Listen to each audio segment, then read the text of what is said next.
Good afternoon, everyone. Europe's losing 1,000 farms per day. Projected declines in Europe are going to lead to cost-pushionary inflation wave. Already happening in China, pork 1.7 times more expensive. Look at the harvest in the U.S., dismal in the snow. Lowest planting for hard red winter wheat in 110 years. They try to say it's no demand, but really 2019 corn harvest, look how far behind the harvest is. Soya beans as well, so far behind. Inclement weather everywhere you look in North America, now affecting the harvests. And with talk of trade wars and the Fed lowering rates, talks of stock markets crashing across the global economy, contractions everywhere you look, isn't it time to consider gold or silver? Patriot Gold Group is Consumer Affairs top-rated gold and silver IRA dealer. At Patriot, you work directly with an owner and avoid paying absurd broker fees. Call today to request a free investment kit below. Call 1-800-778-4156 for more information or click the link in the description box below. Patriot Gold Group, free gold and silver IRA investment guides.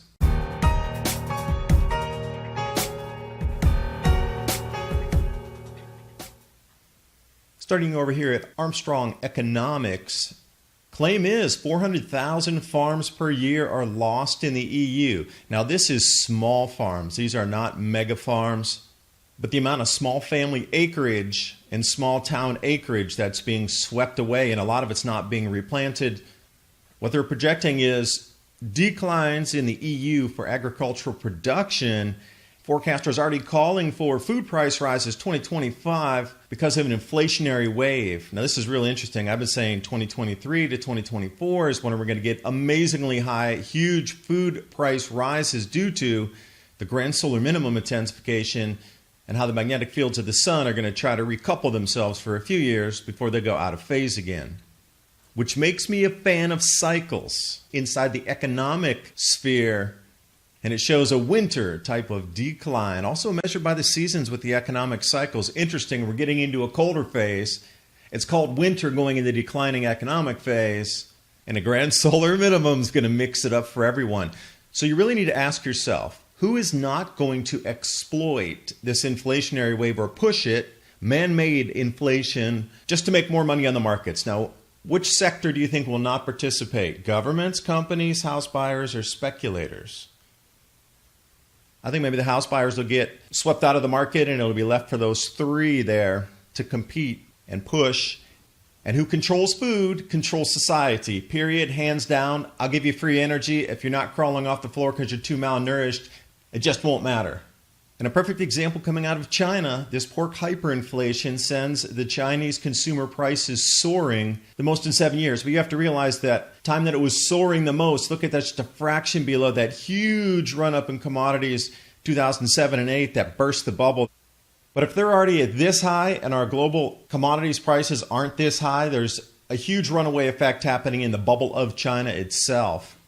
So this pork hyperinflation, unadjusted pork prices have risen 173% on the year to date. That's 1.7 times higher pork price than it was at the beginning of the year.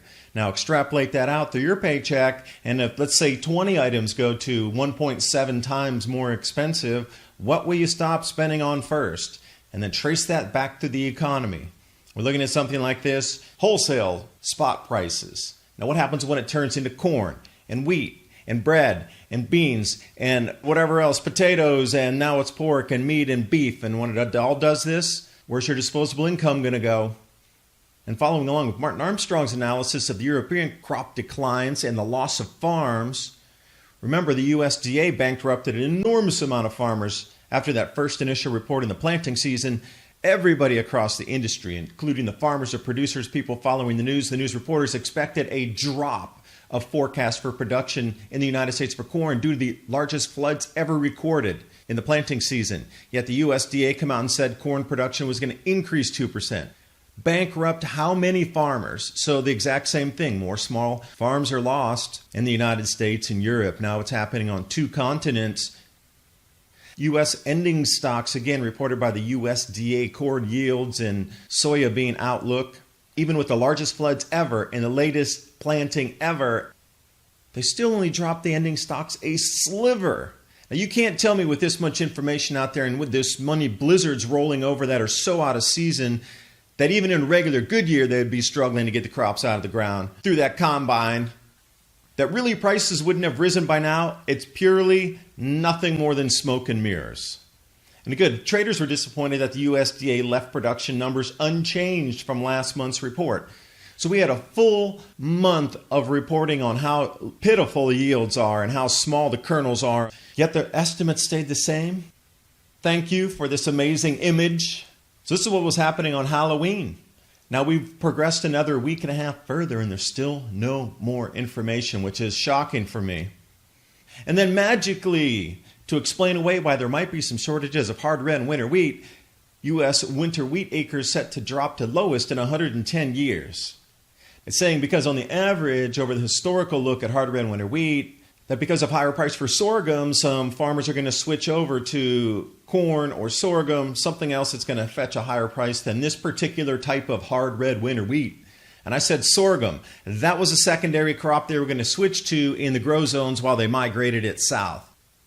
And is this in earnest the first claim that they're now switching to substitution crops in different grow zones, but they're making an excuse that they're moving to sorghum?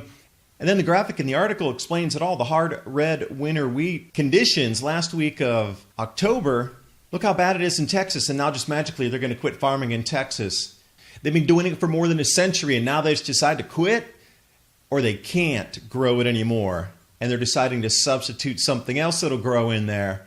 And we're starting to really peg it out, which crops are being lost in which places, in which grow zones, and now we're going to start to flip it around. Maybe these European farms are going to go away from wheat and corn, and maybe they're going to switch to sorghum, barley, something else that can be grown as the conditions switch across our planet on the grow zones due to this intensifying gram solar minimum.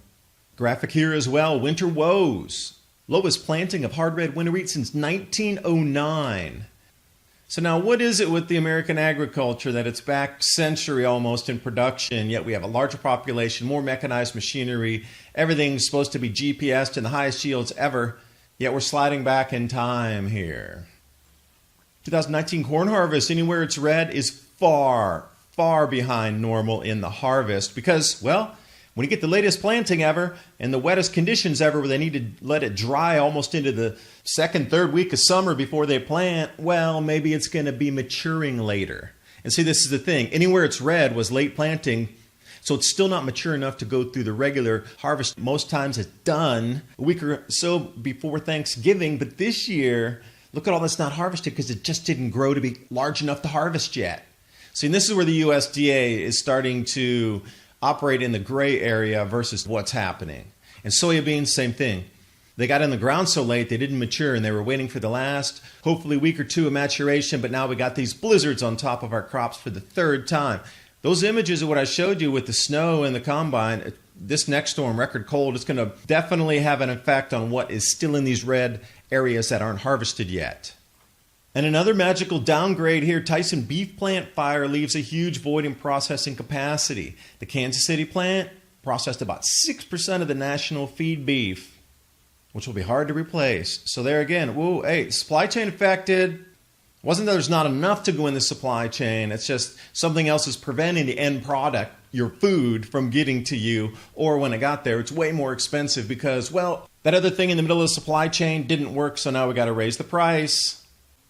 Thanks for watching. Hope you got something out of the video. I'm also thinking about storing food for a longer time. Canning, freeze drying, vacuum pack. Check out the Adapt 2030 Amazon storefront here. You can get some incredible ideas about long-term food storage that I'm also thinking about. The link's in the description box below, and I will see you next time.